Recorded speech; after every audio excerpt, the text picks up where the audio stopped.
¿Aló? ¿Sí? ¿Me escuchan? Perfecto. Bueno, le doy la bienvenida y me siento muy honrado por esta invitación de a participar en este 10º Encuentro Nacional Académico de Administración. Así que quiero dar las gracias a quienes me han invitado, a Cristian, ¿no es cierto?, a todos los que han estado participando en ello. Entonces voy a ir directamente a lo que me corresponde, que es presentar un panorama muy, muy general, muy global, en unos pocos minutos. Trataré de hacer el milagro porque es bastante y vamos entonces directamente a ello.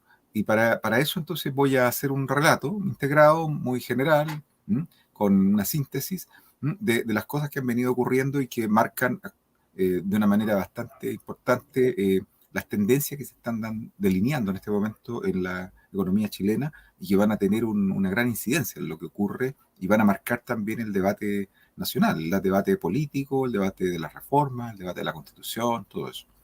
Bien, vamos al grano. Entonces, lo primero diría que hay que explicar en estos minutos es que la economía mundial, eh, lo que pasa en la economía mundial no es indiferente a la economía chilena. La economía chilena tiene una conexión muy estrecha con la economía mundial debido a que nunca antes en toda nuestra historia hemos tenido una inserción exterior tan fuerte como la de hoy. Es cierto que en otros momentos tuvimos un vínculo muy importante a través de la exportación de salitre, lo mismo con el cobre, pero nunca antes nuestra economía ha estado tan abierta como en otras, a lo largo de la historia, digamos. ¿Esto cómo se mide? Hay un índice de apertura, digamos, que se calcula en base al peso que tienen las exportaciones, por ejemplo, y también las importaciones dentro del Producto Interno Bruto. Entonces, con eso uno más o menos puede medir el grado de, ¿no es cierto?, de inserción que tiene la economía chilena a escala mundial. Bueno, y este es el momento en que está más conectada. Es una economía muy conectada, muy involucrada con lo que ocurre en el mundo y por lo tanto entonces lo que ocurre en el mundo va a tener una enorme incidencia en Chile, para bien y para mal. Entonces, lo que ha venido ocurriendo en la economía mundial, ¿qué es? Tenemos una situación bastante no resuelta del todo a partir de la crisis que ocurrió el año 2008, una crisis que se le llamó subprime, ¿no es cierto?, de las hipotecas, digamos, de activos tóxicos, tiene distintos nombres, pero en general, si uno observa ese cuadro que tienen ustedes a continuación ahí, van a ver que en general eso tuvo influencia en muchas cosas que han venido ocurriendo hasta ahora, hasta febrero del 2022. En primer lugar, ¿no es cierto?, todas las economías tuvieron que hacer un enorme gasto para poder, de alguna manera, contrarrestar la contracción que tuvo la actividad económica a raíz de la crisis del 2008. Entonces, en el fondo, todas las economías prácticamente, digamos, de Europa y también Estados Unidos se venían recuperando desde el 2008, gracias a que los gobiernos, los estados, hicieron un gasto muy importante. ¿Ya? Ahora, por lo tanto, cuando viene el problema de la pandemia, sorprende a estos dos grandes bloques económicos, a Estados Unidos, a Europa y en parte también a Japón, en un proceso de recuperación que no se ha completado del todo. ¿Okay? Eso hay que entenderlo. Entonces, lo que tenemos básicamente es que en ese momento Chile también, nosotros vinimos viviendo una situación que no fue tan difícil debido a que tuvimos un salvavidas, ¿no? Cuando estalló la crisis del año 2008, nosotros tuvimos, gracias, ¿no es cierto?, a nuestra inserción con, sobre todo, nuestro vínculo comercial con Asia y sobre todo con China, tuvimos un motor que nos salvó, y el dinamismo de China entonces impidió que nuestra economía eh, tuviera esa contracción que sí tuvo Europa, que sí tuvo Estados Unidos. Bien, entonces esa era la situación en la que estábamos. A eso, en el caso de Chile, se le agrega el 2019, el estallido social. El estallido social sorprende a Chile en una fase de expansión, como se ve ahí en ese cuadro, ¿no es cierto? Entonces, en el fondo, Chile no tuvo grandes problemas, digamos, hasta ese momento. El problema que ha venido sucediendo después es que apenas, ¿no es cierto?, aparece la pandemia, el COVID-SARS-19, empiezan a pasar cosas nuevas.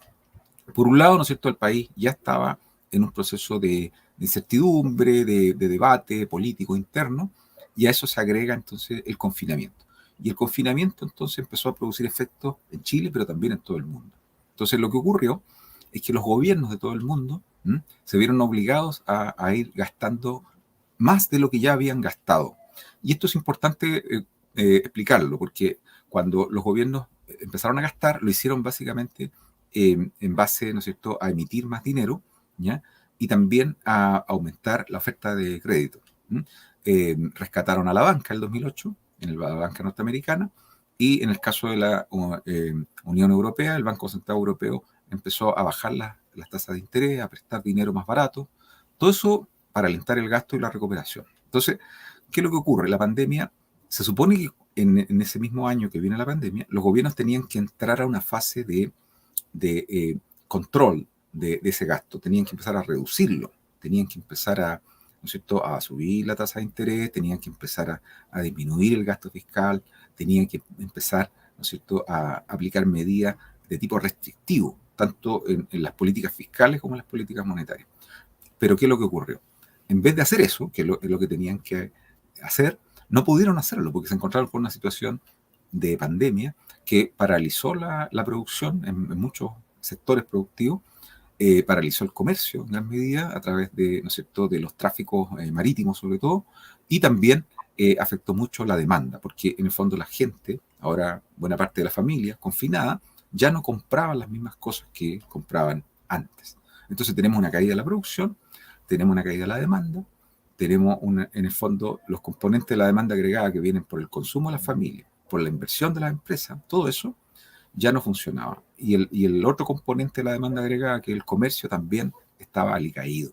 Entonces, lo único que podía salvar a las economías en ese momento, estamos hablando ya del año 2020, ¿ya?, era, en el fondo, seguir inyectando un enorme gasto en las economías. Ahora, el problema es que ya en ese momento el gasto que se había acumulado desde el 2008 ya era bastante alto.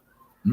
Ya se estaba generando las bases, podríamos decir, los fundamentos para una inflación que se llama subyacente, que es la inflación que se genera por la elevación de todos los precios de consumo que no están vinculados a la subida de los precios de los combustibles y de los alimentos. En el fondo cuando empiezan a subir los precios es porque hay mucho gasto, hay mucho dinero que está dando vuelta, entonces si no ha subido mucho la producción, entonces la gente se empieza a disputar, ahora que tiene más dinero, se empieza a disputar esos productos y por lo tanto empieza a aparecer esta inflación subyacente, ¿ya?, que es una inflación de tipo interno dentro de los países. Esta inflación ya se estaba acumulando. Entonces, ¿qué es lo que ocurre? Y los países habían venido para poder financiar esto, empezaron a vender bonos de deuda. Todos los gobiernos del mundo usan lo que se llama operaciones digamos, de venta de bonos soberanos de deuda, por lo cual ellos ofrecen, ¿no es cierto?, a quienes compren esos bonos una tasa para que en el fondo la gente esté dispuesta a comprar esos bonos y después los recupera con ese interés agregado. Entonces empezaron a ofrecer esos bonos para financiarse. Y esos bonos se estaban vendiendo por todas partes y se empezaron a vender con más intensidad a raíz de los gastos que tenían que hacer con la pandemia. Entonces, ¿qué es lo que ocurrió? Que esa inflación empezó a crecer más todavía, más, o sea, esas bases para que creciera esa inflación subyacente empezaron a crecer más. Y luego, entonces, ocurrió que vino la guerra. Y la guerra que aparece, ¿no es cierto?, el febrero del 2022, a esos factores que generaban una inflación interna dentro de los países, que era de tipo subyacente, le van a sumar ahora una inflación de raíz externa. ¿Por qué? Porque la guerra afectó básicamente a dos países que estaban dentro de los más productores, de los mayores productores de combustible y además de alimentos, las dos cosas. Por un lado, tanto Rusia como Ucrania eran grandes exportadores sobre todo en el caso de Rusia, de gas natural, a través de tuberías, ¿no es cierto?, de gasoductos a Europa, y además petróleo, carbón. En el caso de Ucrania, más bien carbón como combustible fósil. Pero además, estos dos países eran grandes productores y exportadores de alimentos, sobre todo trigo, sobre todo maíz, sobre todo ese tipo de productos y también fertilizantes. Entonces, ¿qué es lo que ocurre? Que al estallar la guerra y al aplicarse sanciones por parte de Estados Unidos y los países aliados de la OTAN, lo que hicieron en el fondo fue estrangularse a sí mismos. Porque al empezar a aplicar sanciones, lo que empezó a suceder es que todos los combustibles que exportaba Rusia y los alimentos que exportaba Rusia, más los combustibles que exportaba Ucrania y los alimentos que exportaba Ucrania, que ahora ya no podían salir fácilmente porque Rusia controlaba el territorio, entonces empezaron a tener dificultades, ¿no es cierto?, para salir, pero además los países, por aplicando las sanciones, no querían comprar, no querían comprarle esto a Rusia. Por lo tanto, Rusia, ¿qué es lo que empezó a hacer? Empezó a desviar parte de esa producción hacia, ¿no es cierto?, sus socios, digamos, del continente asiático, sobre todo hacia China y también hacia India. Pero también han entrado otros países ahí, incluso, digamos, Pakistán, ¿no es cierto?, Irán. Son varios países, un grupo grande de países que están comprando todos sus productos que ahora se dirigen hacia allá y no hacia Europa. Entonces, ¿qué es lo que ocurre? Que eh, Europa empezó a ver cómo se encarecían los combustibles de una manera muy fuerte para ellos, porque en el caso de ellos, ellos no son productores netos de combustibles y de estos alimentos. Ellos son más bien importadores. Por ejemplo, Alemania, la mitad de toda la energía que consume su industria provenía de Rusia, de gas, básicamente. Y lo mismo ocurría en parte un poco menos con el petróleo, ¿ya? Y por otro lado, ¿no es cierto?, Alemania había cerrado las minas de carbón y había estado también cerrando la producción de energía atómica. Entonces, todo eso dejó a varios países de Europa, sobre todo a los que dependían más de este suministro que venía de Rusia, lo dejaron en una situación extremadamente difícil. Y al tratar de aplicarle sanciones a Rusia, lo que ocurrió es que los precios subieron mucho de estos productos y beneficiaron incluso a Rusia, porque Rusia, que vendía a un precio mucho más bajo estos productos, empezó a venderlos a un precio mucho más elevado a otros países, incluso aplicándoles descuentos, pero después de haber subido mucho los precios.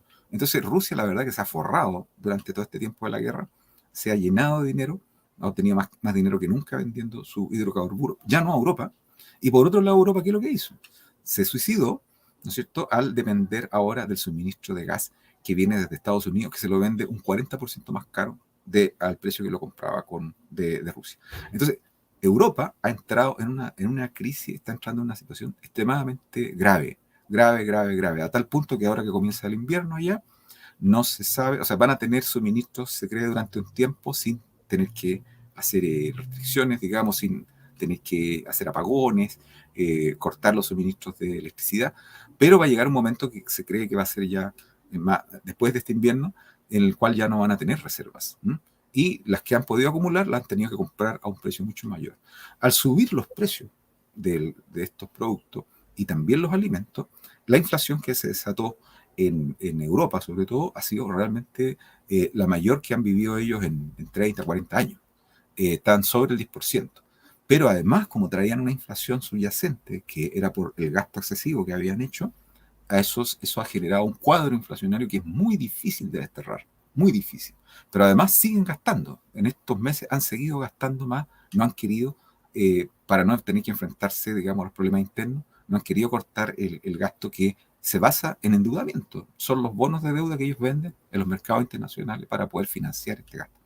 En el caso de Estados Unidos ha sacado provecho de esto, porque Estados Unidos ha vendido gas, digamos, a los europeos, ha vendido otros productos, ha reemplazado en gran medida a los rusos, y por otro lado, ¿no es cierto?, ellos han vendido armas, o sea, están vendiendo armas como enfermos, digamos, se están beneficiando mucho de este asunto de la guerra, pero el problema es que también ellos tienen dificultades de inflación interna. Entonces, estamos en esa situación. ¿Y cómo estamos nosotros? Dado que la inflación que llegó, se acumuló, llegó a ser de tal magnitud en Estados Unidos y sobre todo en Europa, es que ahora, ¿no es cierto?, la situación que nosotros empezamos a aplicar, las políticas que se empezaron a aplicar en Chile el año pasado, ¿se acuerdan? De subir la tasa de interés, nos adelantamos a ello. El Banco Central empezó a subir la tasa de interés para bajar el consumo y para frenar la inflación, para bajarla. Eso ellos empezaron a hacerlo ahora. Y lo empezaron a hacer con mucha tardanza, muy tardíamente, y lo están teniendo que hacer de una manera mucho más brusca. Sobre todo Estados Unidos, que ha venido subiendo la tasa varias veces en la Reserva Federal y han dicho que lo van a seguir haciendo. ¿Mm? En medio están las elecciones de medio término que están, como ustedes saben, en proceso, donde todo indica que los republicanos se van a quedar con la Cámara de Representantes y por lo tanto ya van a tener el control del presupuesto. Han dicho que en varios de ellos que no quieren seguir financiando la ayuda a Ucrania ni la guerra, y por otro lado se está disputando en este momento la Cámara de Senadores. O sea que es probable que Biden termine con mucha dificultad y muy bloqueado su gobierno, y por otro lado que el próximo gobierno sea un gobierno republicano que no quiere seguir la guerra. Esa es la situación. Por el lado de China, para ir terminando, China era nuestro salvavidas, ¿se acuerdan? El 2008.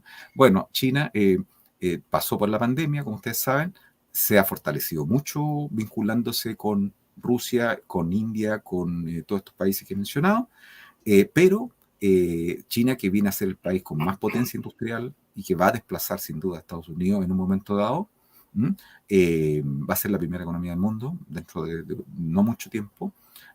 Por otro lado, entonces ellos tuvieron que volver a los confinamientos. Y después que nosotros habíamos estado aplicando estas medidas y nos estábamos volviendo a beneficiar de un precio del cobre que se elevaba de nuevo gracias a que los chinos estaban comprando nuestros productos, ellos han vuelto a confinar y los confinamientos han ido bajando, pero todavía no se sabe. En algunas ciudades se han vuelto ahora, algunas ciudades desaparecieron los confinamientos y volvieron en otras ciudades. Entonces, nosotros necesitamos que el comercio se restablezca completamente con todos los socios que tenemos. Con Europa ni hablar, no tenemos nada que prácticamente esperar de ellos porque con Europa comerciamos muy poco, menos de un 15%, 9%. Con Estados Unidos cada vez también menos. Los que se llevan nuestro comercio fundamentalmente es Asia y sobre todo China. Ahí está casi el 40% de nuestro comercio. Entonces, mientras ellos no se recuperen, nosotros estamos en una situación de espera en la que no podemos hacer mucho más que rezar y esperar que las políticas que ahora empiezan por fin, ustedes están viendo, que empiezan a notarse que la inflación ya se estabilizó, ya no va a seguir subiendo, y empiezan a aparecer señales débiles, insinuaciones de que podríamos empezar a rebajar la inflación.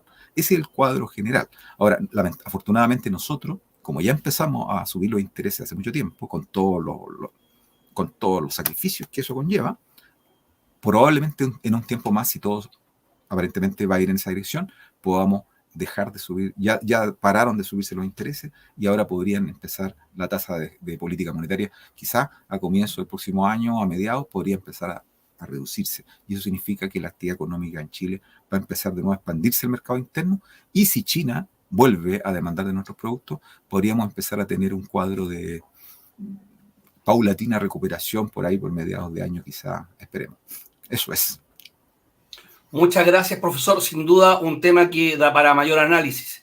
O sea, podríamos entrar a analizar más de la historia, dado que usted es historiador también, respecto de la economía, cómo ha evolucionado y todos los tropiezos que ha tenido. Tengo varias preguntas que nos han hecho nuestros estudiantes. Le voy a leer una para poder seguir avanzando. Y nos preguntan, ¿cómo afectó el proceso constitucional a la economía?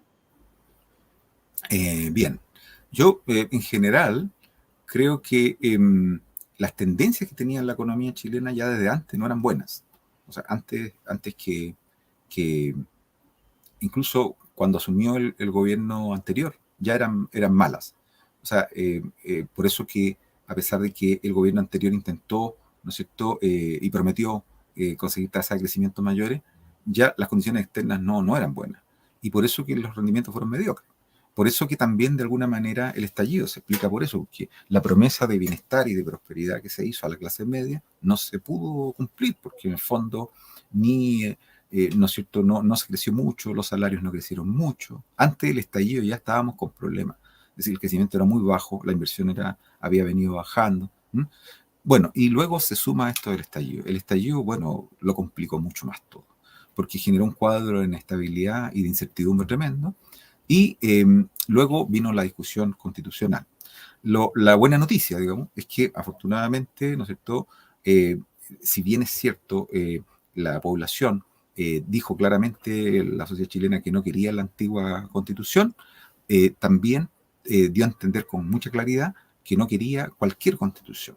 Entonces, esta primera propuesta que hubo fue rechazada y lo que va a pasar ahora con este cuadro de cambio constitucional es que hasta que no se arribe, ojalá lo antes posible, ¿ya?, a un acuerdo entre los partidos políticos, en el Congreso, en el Parlamento, hasta que no se llegue a un acuerdo, este cuadro de incertidumbre también colabora a que la economía no se recupere, porque la inversión depende mucho de las expectativas. Entonces, pongo un caso, o sea, las familias están postergando muchas decisiones de gasto, de inversión, ¿no es cierto? Las empresas están postergando decisiones porque no saben qué hacer, qué va a pasar con los impuestos, qué va a pasar con, ¿no es cierto?, con los contratos, con los derechos de propiedad, qué va a pasar con las exigencias ambientales, qué va a pasar con el tema previsional, cuánto me van a subir los costos por el lado previsional. ¿Qué va a pasar con la inflación? ¿Va a bajar la tasa de interés? Porque si baja me sale más barato pedir un crédito. Entonces, está todo el mundo esperando eso. Ahora, sí, yo espero, ¿no? Que todos esperamos eso, que si los partidos políticos se logran poner de acuerdo de aquí a fin de año, ojalá lo antes posible, y logran tener un marco general digamos, de acuerdo para echar las bases de una nueva propuesta constitucional, eso sería lo ideal. Porque nadie va a poder tomar ninguna decisión hasta que no sepa cuáles son los lineamientos fundamentales que van a regular los contratos en la nueva constitución. Así que efectivamente el tema, hasta que no se cierre, y bien, tiene que cerrarse bien el tema constitucional, vamos a estar ahí todos esperando. Ok, profesor, muchas gracias. La verdad, le decía, un interesante tema, dejarlo invitado desde ya para que sigamos en contacto y poder desarrollar el tema con mayor extensión. Un abrazo grande, muchas gracias por compartir esta tarde, el día de hoy, en nuestra segunda jornada de nuestro 10º Encuentro Nacional Académico del Área de Administración. Me dicen por interno, atención Isidora ahí, ¿ya? Vamos a ir a un nuevo segmento. ¿Cómo estamos, Isidora? ¿Vamos volviendo, Isidora? Sí, no, ya. Vamos con el concurso, el 5.º concurso, ¿cierto? El 5.º concurso, correcto. Sí. Chao, muchas gracias por la invitación. Chao, Chao, profesor. gracias. Muy bien, gracias. Hasta luego, les vaya muy bien.